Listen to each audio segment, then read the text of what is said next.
এইবার আপডেটটা হলো, বেশ কিছুদিন ম্যাগনেসিয়ামের পেশেন্ট কিন্তু ভালো ছিলেন, একটা জায়গার পরে এই ম্যাগমিউন আটকে গেল।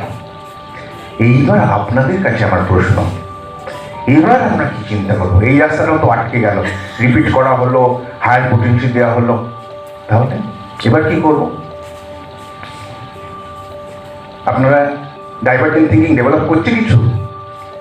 কেউ কিছু বলবেন? দেখুন, এটা একটা গাট রিলেটেড সমস্যা। একটা বাউল মেথডসের কথা ভাববেন না, একটা প্রোটিয়াসের কথা ভাববেন না। এখানে প্রোটিয়াসের মূল কথা কি? Brain storm. তাহলে মনের ওপর দিয়ে, মাথার মধ্যে দিয়ে ঝড় বয়ে যাচ্ছে, তাহলে একমাত্র সন্তানের হঠাৎ মৃত্যু, এর চেয়ে ব্রেন স্টর্ম আর কি হতে পারে? এবং যতগুলো বাউল মেথডস আছে বেশিরভাগ দেবেন ডায়রিয়া প্রবণ। এই প্রোটিয়াসের মধ্যে কিন্তু কনস্টিপেশনটা বেশি। এছাড়াও একটা পয়েন্ট আছে, এই যে কোলন ইনফ্লামেশন গ্রিপ আফটার, এর মধ্যে যে ওষুধগুলো আছে তার মধ্যে দেখুন ইগনেশিয়া, নেট্রামিউর, ম্যাগমিউর, এরা কিন্তু এই প্রোটিয়াসের রিলেশনে আছে। তাহলে ম্যাগমিউরের পরে কিন্তু অবশ্যম্ভাবীভাবে একটা প্রোটিয়াসের কথা চিন্তা করাই যায়। তাহলে দেখুন, যত আপনি কোরিলেট করবেন তত কিন্তু নতুন নতুন রাস্তা আপনার কাছে খুলে যাবে। তাহলে ডাইভার্জেন্ট থিঙ্কিং কিভাবে ডেভেলপ করবে, তার একটা প্রধান সূত্র কিন্তু এই কোরিলেশন। তাহলে কোরিলেশন বিভিন্নভাবে হতে পারে। আপনি হোমিওপ্যাথির সঙ্গে সাইকিয়াট্রিকে যত কোরিলেট করবেন, সবার সঙ্গে, প্যাথোলজির সঙ্গে কোরিলেট করবেন, গাইনির সঙ্গে কোরিলেট করবেন, সার্জারির সঙ্গে কোরিলেট করবেন, এনভায়রনমেন্টাল সায়েন্সের সঙ্গে কোরিলেট করবেন, লাইফস্টাইলের সঙ্গে যত কোরিলেট করবেন তত নতুন নতুন চিন্তা করবেন। যেমন আমি কতগুলো উদাহরণ দিই, সাইকিয়াট্রির সঙ্গে কিভাবে কোরিলেট করলে নতুন নতুন চিন্তা আপনার মাথায় খেলবে। ধরুন, নেট্রামিউরে একটা ইউরিনারি সিমটমস আছে না, unable to pass urine in presence of others, কারোর সামনে পেচ্ছাপ করতে পারে না, পাবলিক টয়লেট ব্যবহার করে। এটা কি ইউরিনারি সিমটমস নাকি? এটা নেট্রামিউরের একটা মনের কথা বলছে, তার একটা ডিজিজ ডিসঅর্ডারের কথা বলছে। এটা কি? Social anxiety disorder. এইবার এইটা যদি বুঝে যান তাহলে আপনার চিন্তা একরকম হবে। তাহলে সোশ্যাল অ্যাংজাইটিতে কি হবে? এরা অপরিচিত কারোর সামনে সেকি ফিল করবে, সোশ্যাল গ্যাদারিংয়ে একটু গুটিয়ে থাকবে, কখনো কখনো বুক ধড়ফড় করবে, হাত পা ঠান্ডা হয়ে যাবে, হ্যাঁ, নিঃশ্বাস নিতে কষ্ট হবে, বিভিন্ন সমস্যা হতে পারে। যদি এইটা না জেনে শুধু ওই সিমটমসের উপর গুরুত্ব দিচ্ছেন, তাহলে নেট্রামিউরকে যতক্ষণ না পেশেন্ট এসে বলছে আমি পাবলিক টয়লেটে ব্যবহার করতে পারি না, পেচ্ছাপ করতে পারি না, ততক্ষণ আপনি নেট্রামিউর দিতে পারবেন না। কিন্তু যেই বুঝে গেলেন এই সিমটমসটা অ্যাকচুয়ালি নেট্রামিউরের সোশ্যাল অ্যাংজাইটি বোঝাচ্ছে, যেমন এমব্রাগ্রেসিয়াও আছে, তাহলে নেট্রামিউর এমব্রাগ্রেসিয়াকে আপনি এই সিমটমসটা দিচ্ছে না, সোশ্যাল অ্যাংজাইটির অন্য সিমটমস দিচ্ছে, সেইখানেও আপনি এই নেট্রামিউরকে ব্যবহার করে বেরিয়ে যাবেন। এইটাই হচ্ছে ডাইভার্জেন্ট থিঙ্কিং। দেখুন, সাইকিয়াট্রি ছাড়া কিন্তু হবে না। আবার ধরুন ক্যালকেরিয়া আর্স, এতে কি লেখা আছে? This remedy was found useful clinically in complaints of fat women around climacteric when slightest emotion causes palpitation. এইটুকু পর আর মেন্টাল সিমটমস সেরকম কিছু নেই। কারণ একটা কথা মনে রাখতে হবে, আমাদের ওষুধগুলো কিন্তু এক্সস্টিভ প্রুভিং হয়নি, ফ্র্যাগমেন্টারি প্রুভিং হয়েছে, একটা দুটো সিমটমস দিয়ে বেরিয়ে গেছে। আজকের দিনে যদি খুব ওয়াইডলি প্রুভিং হতো হয়তো অনেক সিমটমস আসতো। কিন্তু এই যে সিমটমসটা বললো, এতে আপনার কি মনে হবে? হয়তো মেনোপজাল সিনড্রোমে এ ব্যবহার হবে, মেনোপজের সময় এরকম হয়, হট ফ্লাশিং হয়, প্যালপিটেশন হয়, এইসবে হবে। হলো না, ওইখানে ওই ক্লুটা দেওয়া আছে। কিন্তু কি বলতে চাইছে? Slightest emotion causes palpitation. কাদের হবে এটা? এটা বলে দিচ্ছে ক্যালকেরিয়ার্সের মধ্যে প্যানিক ডিসঅর্ডার আছে। ক্যালকেরিয়ার্স প্যানিক ডিসঅর্ডারের একটা খুব দুর্দান্ত ওষুধ। যেমন ক্যালকেরিয়া কার্ভ, যেমন আর্সেনিক প্যানিকের ওষুধ, ক্যালকেরিয়া আর্সটাও প্যানিকের একটা খুব ভালো ওষুধ। আমরা মুহুর্মুহু ব্যবহার করি এবং অত্যন্ত সাফল্য পাই। একটা পেশেন্টের কথা মনে পড়ছে, তার বোন মারা গেছেন ক্যান্সারে, তারপরেই তার এই প্যানিক ডিসঅর্ডার ডেভেলপ করছে। তার খিদে হচ্ছে না, ঘুম হচ্ছে না, ওয়েট কমে যাচ্ছে, সবসময় এটা তো ক্যান্সার হবে না তো, ক্যান্সার হবে না তো। একে তাহলে প্রথমে আমরা কি দেবো, একটা স্ট্রেসের ফলে তৈরি হয়েছে, সুতরাং এতক্ষণ বলে গেল। তাহলে এখানে কিন্তু একটা নন অ্যান্টিসোডিক গ্রুপ অফ মেডিসিন প্রথমেই চলে আসবে, প্রাথমিক ধাক্কাটা এরাই সামলাবে, তারপরে অ্যান্টিসোডিক অবশ্যই যাবো। তাহলে প্রথমে একে অ্যাকোনাইট দেওয়া হলো, ওপিয়াম দেওয়া হলো, প্রাথমিক ধাক্কাটা একটু শান্ত হলো, এরপরে অ্যান্টিসোডিক লাগবে। এইখানে দেখুন মজার কথা, আপনি যদি ডাইরেক্ট সিমটোম্যাটিক্যালি যান রেপার্টারিতে, কিন্তু ফিয়ার অফ ক্যান্সারে ক্যালকেরিয়ার্স নেই, অথচ এই পেশেন্টকে ক্যালকেরিয়া আরসি দেওয়া হলো এবং ক্যালকেরিয়া আরসি পেশেন্ট সুস্থ। এখন তাকে জিজ্ঞেস করা হলে আর ক্যান্সার হবে না, না তো আর হবে না, তার ওয়েটও বেড়ে গেছে, সব কিছু ঠিকঠাক আছে। তাহলে এই চিন্তা ভাবনা, এইখানে এই হিন্সটা বলে যাচ্ছে ক্যালকেরিয়ার্সের মধ্যে প্যানিক আছে। এবার প্যানিকের সিমটমস কি, প্যানিকের পেশেন্ট বিভিন্ন রূপে আপনাকে বলবে। কেউ বলবে ডাক্তারবাবু আমার হার্ট অ্যাটাক হবে না তো, কেউ বলবে আমার স্ট্রোক হয়ে যাবে না তো, কেউ বলবে আমি পাগল হয়ে যাবো না তো, কেউ বলবে আমার ক্যান্সার হবে না তো, কেউ বলবে আমার কোভিড হবে না তো, ওই মৃত্যু ভয়। তাহলে মূল থিমটা যদি আপনি ধরেন, তাহলে এইখানে পেশেন্টের দিদি বা বোন যদি ক্যান্সারে না মারা যেতেন, হয়তো স্ট্রোকে মারা গেছেন, তাহলে তিনি এসে কি বলতেন, ডাক্তার আমার স্ট্রোক হয়ে যাবে না তো। তাহলে মূল থিমটা ধরলে আপনি কিন্তু ওই সিমটোম্যাটিক জায়গা থেকে বেরিয়ে আসতে পারবেন, আপনি ওআইডি ব্যবহার করতে পারবেন। আবার ধরুন স্ট্যানামমেট, স্ট্যানামমেটে একটা সিমটমস হচ্ছে physical extreme weakness, the patient is unable to even to talk, drops into chair instead of sitting down, trembles on wing. এত এনার্জি ক্রাইসিস, এত উইকনেস, এটা শুধু শরীরের কথা বলছে নাকি? না, এই এত এনার্জি ক্রাইসিস বলে দিচ্ছে এর মধ্যে ডিপ ডিপ্রেশন আছে, এইটা সাইকিয়াট্রি বলে দেবে। এইবার আপনি মেন্টাল সিমটমস পড়ুন, দেখুন সব মিলে যাবে। কিন্তু মেন্টাল সিমটমস যদি নাও পড়েন, এই ফিজিক্যাল সিমটমস বলে দিচ্ছে এর মধ্যে ডিপ্রেশন থাকতে বাধ্য। এই হচ্ছে ডাইভার্জেন্ট থিঙ্কিং। আবার ধরুন বোরাস বা কেলিকার একটা সিমটমস আছে না, starts or is frightened at every noise or sudden noise আর টাইফুস, একটু আওয়াজই চমকে যায়, ভয় পেয়ে যায়। এটা কিসের কথা বলছে?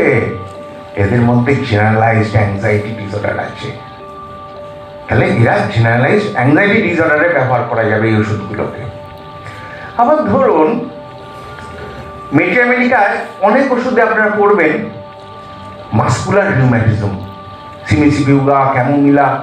আচ্ছা, আপনাদের পড়তে পড়তে কখনো মনে হয়নি রিউম্যাটিজম তো হাড়গোড়ের ব্যাপার, জয়েন্টের ব্যাপার, মাসেলসের আবার রিউম্যাটিজম কি রে বাবা? মাসেলসের বেলি অ্যাফেক্টেড হয়ে যাচ্ছে, মাসেলসে আবার রিউম্যাটিজম হয় নাকি? দেখুন, এইটার রহস্য উদ্ঘাটন করতে গেলে যেমন আপনাকে সাইকিয়াট্রির সাহায্য নিতে হবে, তেমনি হিস্ট্রি অফ মেডিকেল সায়েন্স পড়তে হবে। আমাদের মেডিকাগুলো 100 বছরেরও বেশি আগেকার লেখা, এখানে অনেক পুরনো টার্ম রয়ে গেছে, তখনকার দিনে ব্যবহার হতো, এখন সেগুলো অবসলিট হয়ে গেছে, কিন্তু মেডিকায় সেই টার্মগুলোই রয়ে গেছে, তার ফলে আমরা মেলাতে পারি না। 1904 সালের আগে যেটাকে মাস্কুলার রিউম্যাটিজম বলা হতো, অ্যালোপ্যাথি সবাই বলতেন, 1904 সালের পরে তার নাম হয়ে গেল ফাইব্রোসাইটিস। 1976 সালে সেই ফাইব্রোসাইটিসও চেঞ্জ হয়ে গেল, তার নাম হয়ে গেল ফাইব্রোমায়ালজিয়া। অর্থাৎ যেটা মাস্কুলার রিউম্যাটিজম সেটা হচ্ছে ফাইব্রোমায়ালজিয়া। এইবার সাইকিয়াট্রি কি বলবে, কারা এই ফাইব্রোমায়ালজিয়ায় ভুগবে, অর্থাৎ এই মাসল স্প্যাজম কারা ভুগবে? যাদের মধ্যে ডিপ্রেশন থাকবে। এইবার ডিপ্রেশনের দেখুন এখানে আবার কালচারাল ভেরিয়েশনের কথা চলে আসবে। পাশ্চাত্যের লোকজন সোজা সাপটা কথা বলতে, আমার ভালো লাগছে না, মন খারাপ, আমি কিচ্ছু ভালো লাগে না, হেল্পলেস, হোপলেস, এইসব কথা বলবে। কিন্তু আমাদের দেশের লোকেরা শরীর দিয়ে মনের কথা বলে। এইখানে ডিপ্রেশনের সোমাটিক সিমটমসগুলো বুঝতে হবে। ডিপ্রেশনে খিদে পাবে না, ঘুম পাবে না, হ্যাঁ, এই যে গা হাতে ব্যথা ব্যথা ব্যথা, পেশেন্টের মধ্যে ডিপ্রেশন, সে আপনাকে খালি ব্যথার কথা বলছে। এই কদিন আগে একটা মেয়ে, সেও হোমিওপ্যাথিক স্টুডেন্ট, সে হঠাৎ করে ঘাড়ে ব্যথা, গেছে অ্যালোপ্যাথির কাছে, সে বলছে তোমার স্পন্ডিলোসিস হয়ে গেছে, তাকে পেন কিলার দিয়েছে, তুমি বেশি মোবাইল ঘাটোটা এইসব করে, কিন্তু পেন কিলারের সাময়িক কমছে, তারপর কমছে না। সে বলছে আমার স্পন্ডিলোসিস হয়ে গেছে। আমি এটা ফোনে ছাড়িয়েছি, তখন আমি হিস্ট্রি নিলাম, দেখলাম এর মধ্যে বিশাল একটা স্ট্রেস আছে, তার জন্য ডিপ্রেশন। এই ডিপ্রেশনটা প্রকাশ পাচ্ছে আপনার এই ঘাড়ে ব্যথা দিয়ে। সাইকিয়াট্রিতে একটা কথা বলা হয়, pain is the proxy of depression. শরীরের ব্যথা মনের ব্যথাকে প্রকাশ করছে, এইটা আপনাকে বুঝতে হবে। একটা ইগনেশিয়া দিলাম, তার ঘাড়ে ব্যথা চলে গেল, যেটা এক গাদা পেন কিলারেও কমেনি। এইটা ফাইব্রোমায়ালজিয়া।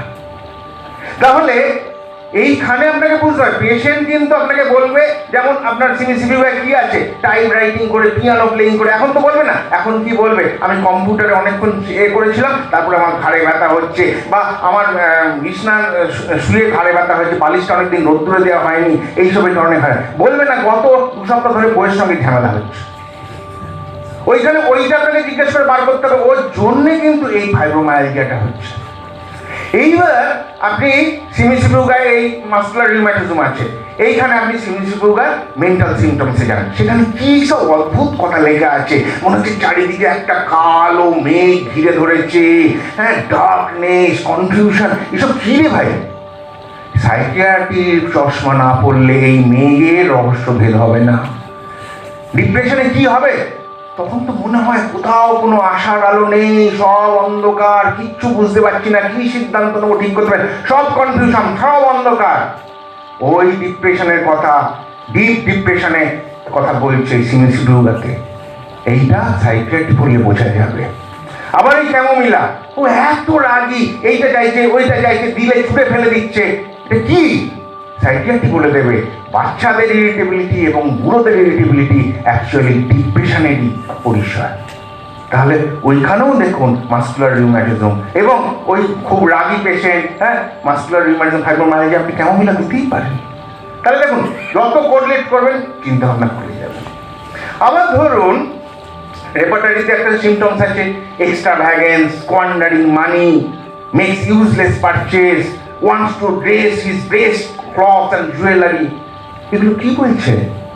এগুলো বলে দিচ্ছে পেশেন্টের মধ্যে বা এই রুব্রিকের মধ্যে যে সিমটম মেডিসিনগুলো আছে সেগুলোর মধ্যে ম্যানিয়া আছে। ম্যানিয়াতে এরকম করবে, টাকাকে টাকা মনে করবে না, এরকম খরচ করে ফেলবে। আর ওই রকম ভালো ভালো ড্রেস পরে দেখাবে কে? আইদার হিস্টোরিক পার্সোনালিটি ডিসঅর্ডার অথবা ম্যানিক। তাহলে এই ভেতরের কথাগুলো জানতে হলে কিন্তু সাইকিয়াট্রির সঙ্গে কোরিলেট করতে হবে। আবার নেক্সটটা মিউট, ওই রাত্রিবেলা বারবার দেখছে খাটের তলায় চোর ঢুকে বসে আছে কিনা, হ্যাঁ, is not satisfied until search is made. একবার দেখছে, দুবার দেখছে, বলছে নেই গো, তবুও দেখছে। এটা কি? Obsessive compulsive disorder. তাহলে এইভাবে যদি আপনি মেন্টাল পিকচারগুলো প্রত্যেকটা মেডিকেল পড়েন, তাহলে কি হবে? তাহলে আপনি দু একটা কথার মধ্যে একটা ওষুধকে ধরে ফেলবেন। নেট্রামিউরে কি আছে? ডিপ্রেশন আছে, সোশ্যাল অ্যাংজাইটি ডিসঅর্ডার আছে, ওসিডি আছে, ইত্যাদি ইত্যাদি। ঠিক একইভাবে একটা পেশেন্ট যখন আপনার কাছে আসছে, ধরুন একজন কোলেরিক পেশেন্ট, তার জেনারেলাইজড অ্যাংজাইটি ডিসঅর্ডার আছে, তার সঙ্গে তার হাইপোথাইরয়েড আছে, আর হাইপার টেনশন আছে, এই গ্রুপ নিয়ে সে আপনার কাছে প্রেজেন্ট করছে। এখানে যে মেডিসিনগুলোর কথা আসবে তার প্রথম সারিতে থাকবে কেলিকার। এইভাবেও চিন্তা করা যায়, কিন্তু দিয়ে দেখবেন पहले इस्तेमाल कीजिए फिर विश्वास कीजिए কি একটা আছে না, করে দেখবেন, try our methods and publish failure. আপনি কার্বানিক কার্বোভেজ দিয়ে দেখবেন, টোটোপ্যাথি না হোমিওপ্যাথি পরে দেখবেন। তাহলে দেখুন, আবার ধরুন এনাকার্ডিয়ামে ইম্পালস টু কি সব আছে, কার্স অ্যান্ড সুয়ার, এত অভিশাপ দিচ্ছে, এত শপথ নিচ্ছে, কেন রে বাবা? তাহলে যদি আপনি সিমটোম্যাটিক্যালি যান, তাহলে যতক্ষণ পেশেন্ট না অভিশাপ দেবে ততক্ষণ এনাকার্ডিয়াম ব্যবহার নেই। কে আপনার কাছে এসে অভিশাপ দেবে? তাহলে এটাকে বুঝতে হবে, এই পেশেন্ট কিন্তু রিয়েলিটিতে নেই, এই সাইকোটিক প্লেন মাঝন নয়, পিএসওয়াই, অর্থাৎ ডিলিউশন হ্যালুসিনেশনের স্টেটে আছে। পরের কথাগুলো পড়ুন, কি লেখা আছে দেখবেন, লেখা আছে there is no reality in anything. সে মনে করছে কোনো কিছুই বাস্তব নয়, আমার এই হাজব্যান্ড আমার হাজব্যান্ড নয়, এই ছেলে আমার ছেলে নয়। মনে হচ্ছে দুটো উইল তাকে পজেস করে আছে, একটা অ্যাঞ্জেল একটা কানে বলছে, একটা কানে ডেমন বলছে। তাহলে এগুলো কি? এইগুলো সিজোফ্রেনিয়ার কথা বলছে। সিজোফ্রেনিয়া এরকম হবে। এইবার কালচারাল ভ্যারিয়েশন, আপনার পেশেন্ট ওই দেবদূতের কথা বলবে না, ডেমনের কথা বলবে না। আমার কাছে একজন পেশেন্ট এসেছিল, সে বলতো মা কালী তাকে এইগুলো করতে করতে বলছে। কখনো মা কালী আসে, আর যখন মা কালী আসেন তার একটা ভূতকে পাঠিয়ে দেয়, সে কানে কানে এইসব কথাগুলো বলে। এখানে অ্যাঞ্জেল বলবে না, ডেমন বলবে না, এখানে মা কালী বলবে, ভূত বলবে, পেতনি বলবে, মমদত্তি বলবে, এইসব বলবে। তাহলে এইটা যদি আপনি বোঝেন তাহলে এনাকার্ডিয়ামকে তো আপনি সিজোফ্রেনিয়ায় ব্যবহার করতে পারবেন, না হলে যতক্ষণ না অভিশাপ দেবে ততক্ষণ আপনার এনাকার্ডিয়ামের ব্যবহার নেই। আর এই ধরনের পেশেন্ট কি হবে, ওই শুনছে আর দেখবেন বিড়বিড় করে বকছে, কি বলছে, কিছু একটা শুনছে তার উত্তর দিচ্ছে। তাহলে টকস উইথ অ্যাবসেন্ট পারসন, এই তো এখানে পেশেন্ট কিন্তু এই হ্যালুসিনেট করছে, তার জন্যে অ্যাবসেন্ট পারসনের সঙ্গে কেন কথা বলবে শুধু শুধু, এইখানে এই ব্যাপারটা বুঝতে হবে। তাহলে এরকম অনেক উদাহরণ দেওয়া যায়, এইগুলো যত আপনি বুঝবেন তত আপনার চিনতে সুবিধা হবে। তাহলে নতুন নতুন চিন্তা, কিন্তু চিন্তা করলেই চিন্তা আবার দানা বাঁধবে। আজকে সময় নেই, এই পর্যন্ত বলেই আমার নোটে গাছটি মুড়লাম। নমস্কার।